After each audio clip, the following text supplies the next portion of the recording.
नमस्कार साथियों, आशा करता हूँ सब अच्छे होंगे।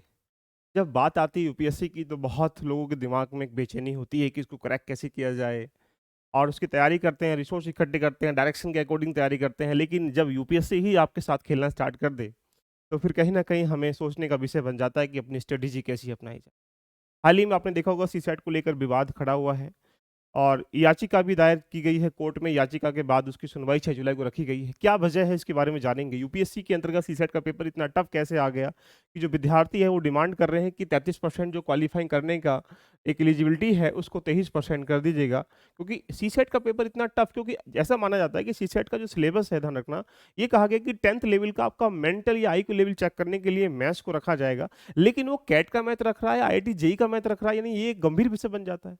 लेकिन यूपीएससी है, वो उसकी विवेक शक्ति है, वो कुछ भी कर सकता है। लेकिन दिक्कत ये निकल के आती है कि क्या यूपीएससी विद्यार्थी के साथ ऐसा खिलवाड़ किया जा रहा है कि वो अपनी तैयारी के लिए, ध्यान रखना, कहीं न कहीं बार-बार डिमोटिवेट होते हुए अपने स्किप को या अपने जो सेट गोल है उसको छोड़ते चले नज़र आ रहे हैं।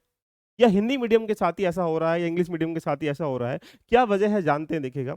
जैसा कि आपको जानते हैं कि इस बार का जो पेपर है, वो टिपिकल ईज़ी तो नहीं कह सकते, मॉडरेट टू टफ की तरफ जाएँगे, ना कि ईज़ी टू मॉडरेट जाएँगे, मॉडरेट टू टफ की तरफ जाएँगे। बिकॉज़ क्योंकि जो रीज़निंग के क्वेश्चन थे, जो यहाँ पे क्वांट के क्वेश्चन थे, इन तीनों को मिला के, अगर चारों को तीनों को मिला के देखें तो लगभग अराउंड 80 क्वेश्चन बन रहे थे। यानी यहाँ कंप्रीहेंशन का पार्ट ही इस तरीके से एनवायरनमेंट से जोड़ा गया कि हर किसी बच्चे के दिमाग में, ज़हन में वर्ड बन रहा है कि अब तैयारी को करा कैसे जाए। ये एक इश्यू है। उसके बाद यहाँ पे कंपैरिज़न का पॉइंट को देखने के बाद रीज़निंग के पॉइंट को देखें तो इतनी तर्क लगाने की आवश्यकता पड़ रही है कि 2 घंटे में विद्यार्थी 80 क्वेश्चनों में से 27% सही नहीं कर पा रहा है। सोचिएगा, यूपीएससी चाहता क्या है आपसे? यूपीएससी की डिमांड क्या है? कहाँ से पेपर लेके सेट करके आ रहा है, ध्यान रखना ना, तो आपको कहीं से मिल रहा है। तो ये बड़ी एक ऐसी बातें बन जाती हैं। क्वांट के क्वेश्चन की बात करूँ तो वहाँ पे अगर स्क्वायर भी पूछा तो स्क्वायर उड़ने का तो जोड़ रहा है। यानी बच्चा सोच नहीं पा रहा है कि यहाँ तक भी प्रश्न पूछ सकता है क्या, देखिएगा। तो कहाँ से कंटेंट इकट्ठा करे, कहाँ से वो इसको रेडी करे अपने कांसेप्ट को, ये बड़ी समस्या निकल के आ रही है। तो हाल ही में आपने देखा होगा यूपीएससी के द्वारा, यूपीएससी के अंतर्गत जो देखा पेपर था सीसेट को लेकर कोर्ट में याचिका दायर की गई। क्या मुद्दा है इसके बारे में जानते हैं और अब स्ट्रेटेजी आपकी क्या होनी चाहिए। आपको पता है 80 क्वेश्चन आते हैं, यहाँ पे 200 नंबर के होते हैं। आपको यहाँ 33% यहाँ सही करना होता है। इट मीन्स मतलब यहाँ पे आपको 27 क्वेश्चन सही करने हैं, यानी 66.57 के आसपास, मतलब 67 नंबर आपको लाना कंपल्सरी है। यानी अब ये कह सकते हैं कि बच्चे लगभग देखा जाए तो 33% क्वेश्चन सही, यानी 27 क्वेश्चन सही करने में भी सक्षम नहीं है। वो अपनी याचिका को लेकर कोर्ट में जा चुके हैं। उन्होंने ये कहा गया है कि यहाँ पर अब जो है सुनवाई 6 जुलाई को रखी गई है। अब मुद्दा ये बन जाता है कि क्या इशू दिखेगा, ऐसा क्यों हुआ? आपको पता होगा यूपीएससी एक संस्था है, यूपीएससी ऑर्गेनाइजेशन है, जो अलग-अलग प्रकार के डिफरेंट डिफरेंट एग्जाम कराती है। तो उसमें एक एग्जाम सीडीएस का भी एग्जाम है। ये इसके पीछे लॉजिक क्या कहा गया, सीडीएस का एग्जाम है और ये एग्जाम हुआ 2019 में। अब इसमें ये स्पष्ट कहा गया कि सीडीएस जैसे जो प्रश्न आए थे, उनका लेवल बहुत टफ था और उसके आधार पर यहाँ पे याचिका दायर की गई और याचिका दायर करने के बाद अगर कहा गया, तो यहाँ पर जो इसका एलिजिबिलिटी होती है पास करने का 10% था, उसको कितना 10% कर दिया गया सेकंड पेपर को।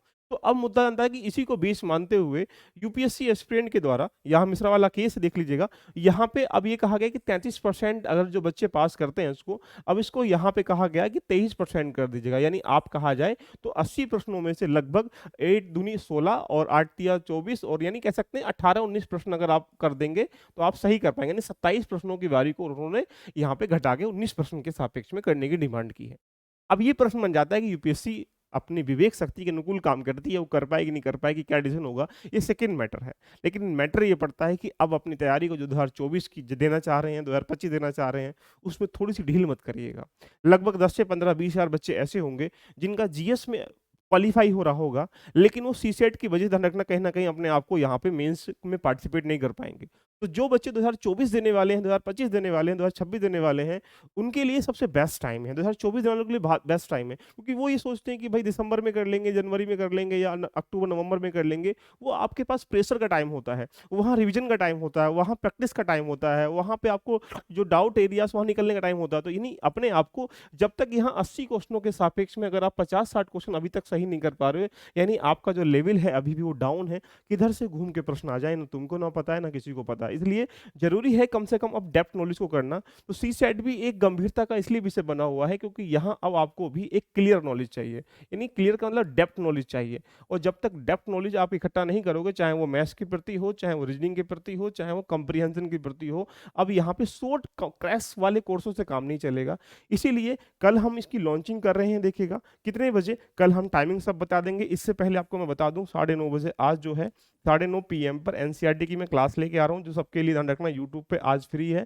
तो यहाँ पे सब लोग आइएगा और फिर कल हम एनसीईआरटी का एक पूरा स्ट्रक्चर लेके आ रहे हैं 2024 के लिए। अगर आपके अंदर डर है 2024 के एग्जाम को लेकर हुए, तो अब ये संकेत है आप लोगों के लिए कि अपनी तैयारी को अभी से, यानी आप अगर जून चल रहा है, जून जुलाई अगस्त सितंबर तक रेडी कर लेंगे तो फिर प्रेशर में नहीं रहेंगे और फिर जीएस 1 के साथ साथ जीएस 2 को भी ध्यान रखना, बीच बीच में ध्यान रखना, देखते रहेंगे तो ये एक बेहतर रणनीति हो सकती है। तो कितने लोग चाहते हैं कि हाँ इस बैच का हिस्सा बने और इसमें मिनिमम फीस के साथ आपको बहुत अच्छा आउटपुट देखने को मिलेगा।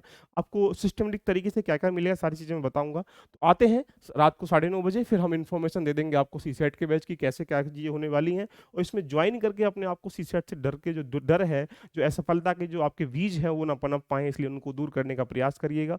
कभी कभी हमें ऐसा लगता है कि छोटी मोटी गलती से ध्यान रखना हम लोग असफल हो जाते हैं, उसको उसको इग्नोर नहीं करना, उसको हमें हमारे डाउट को क्लियर करना है। तो ठीक है, मिलते हैं शाम को 9:30 बजे। All the best, love you all, bye bye, take care.